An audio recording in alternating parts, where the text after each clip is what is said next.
Yo, what is going on? Chad here. I have no script for this video today, actually. I have a picture of clouds on my screen in front of me just because I'm going to be really riffing off of pure experience in this video. And what we're going to talk about is what you resist persists. What you resist in life, internally, externally, persists. And if you click this video, you're probably giving me a 5 second shot to see if this is something you want to watch. But this concept alone has cured my overthinking. It's allowed me to unlock a new level of flow with life that I've never before experienced. A kind of letting go and allowing things to happen as opposed to trying to grab at everything or try and control everything. Um, and I'd say the biggest thing that this concept, which I'm going to unpack here in this video, has really helped me uh, do is feel a massively greater sense of ease in my life. But also, I used to struggle a ton with overthinking and obsessive worrying and rumination, and I would spend all day just in my head trying to navigate my thoughts and fears and what if thoughts and kind of catastrophic worries that I kind of knew were unrealistic, but it was just an obsessive, continuous string of overthinking thoughts, and I would try and push these thoughts away and try and whenever I had a fear that I was like, oh, I don't want to get into this again. Like, what if something terrible happens in the future? What if my health is at risk or stuff like this? I would always try and push it away or try and distract myself from these thoughts. And the funny thing is that these thoughts continuously kept coming at me. They continuously kept jolting back and going, no, this is something really important. So no matter what my efforts were, whether I tried to disprove these fears or thoughts or try and argue with the thoughts and try and prove to why they won't happen, these worries, or try and just get rid of a thought from my mind or kind of talk myself out of the fact that the situation that I'm wrapped up in, no matter what I did to try and dissipate these thoughts, they always kept coming back. And it wasn't until I really started to read books on spirituality or the nature of thoughts and worries or just internal, the inner realm in general, or inner healing, like you would call it, that I started to be able to really clear my mind. That I started to, and it's funny that there's a picture of a cloud on my desktop today. It's like that. I have a browser, I have random pictures just show up in my browser as an extension. But it's funny because a cloud kind of peeled back as I really embodied this concept of what you resist persists. And so what does that mean? And how did that literally apply? Because if you're someone who's watching this video, you're probably struggling with overthinking a bit, obsessive worrying, rumination, or maybe you just want to feel more flow and a sense of ease in your life. And so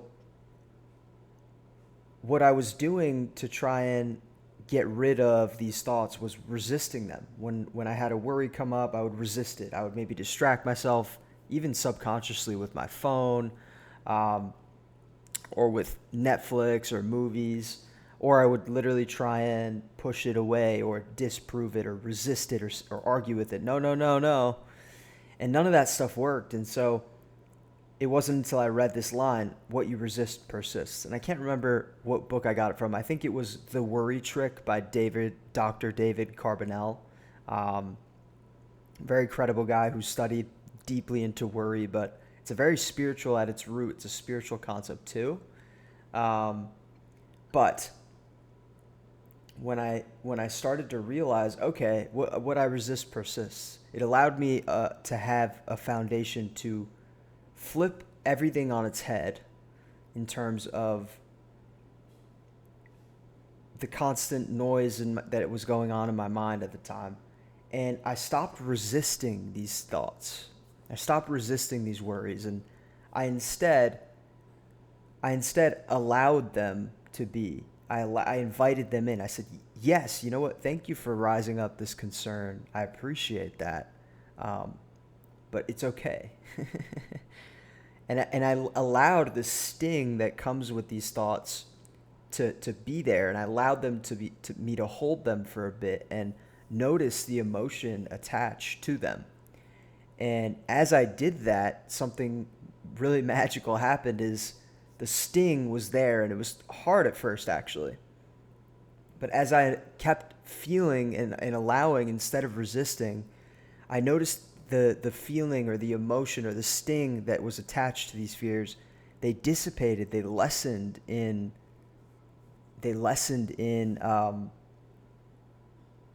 hurt. They lessened in the sting. And finally, the patterns that I was wrapped up in, I even stopped entirely, and I stopped getting these fears that were coming up so on repeat like a cassette tape, um, purely through not resisting, through flipping it on its head and not resisting. And so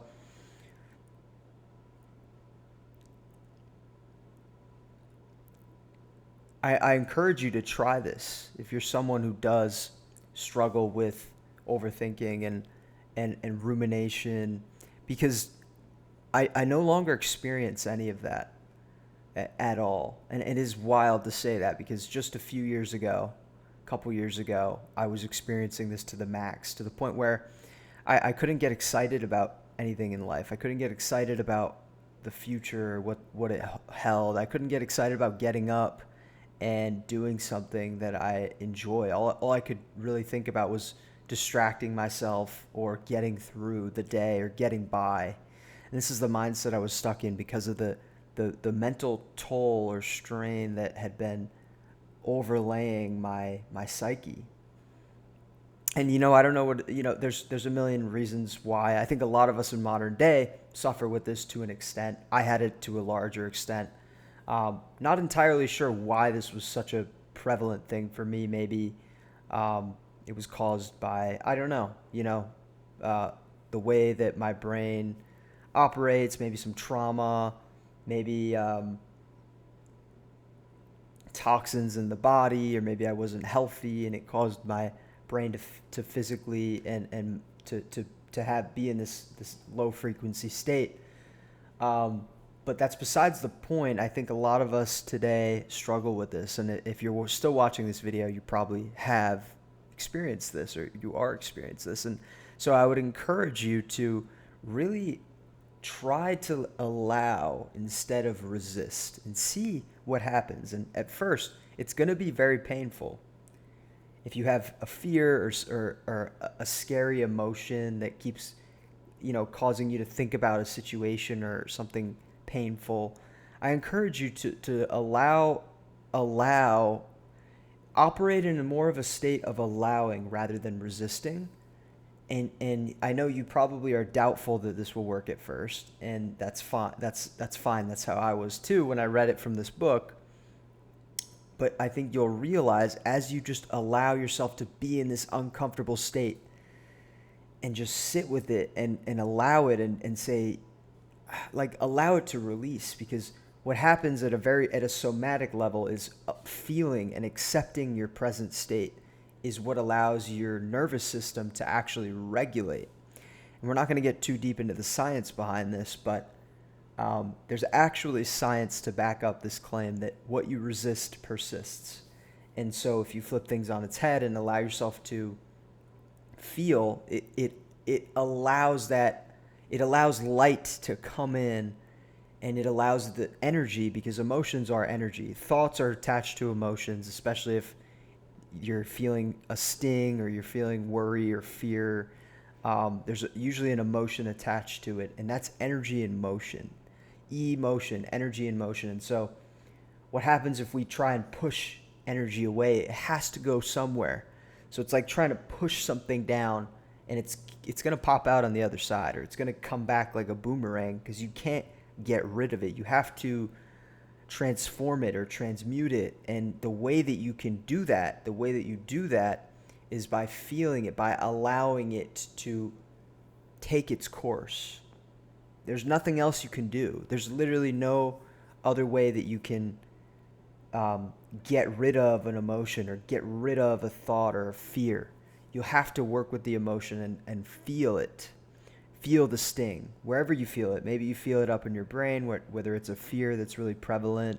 Maybe you feel it in your body. You have to accept rather than resist. And this, I could go so deep into all other areas of life with this principle, but I want to share it with you as someone who watches my videos, because I think that I feel called today to share this principle, and I think that you're watching this because this is something that you resonate with, and this is something that you probably need to hear right now. Okay? And so try this out, and if I had learned about this sooner in my life, I would probably have saved myself from a lot of suffering. That said, everything happens for a reason, and I think the level of suffering I went through caused me to be where I am today, and so I don't regret anything, but I feel called to share this principle with you, and so that you can take advantage of it, basically. And I think that's it for this video, actually. Usually I'll talk about super deep stuff, but today I just felt like doing a shorter vid, even though this probably isn't short compared to a lot of other stuff, but I hope this helps. I'll see you in another video. Bye.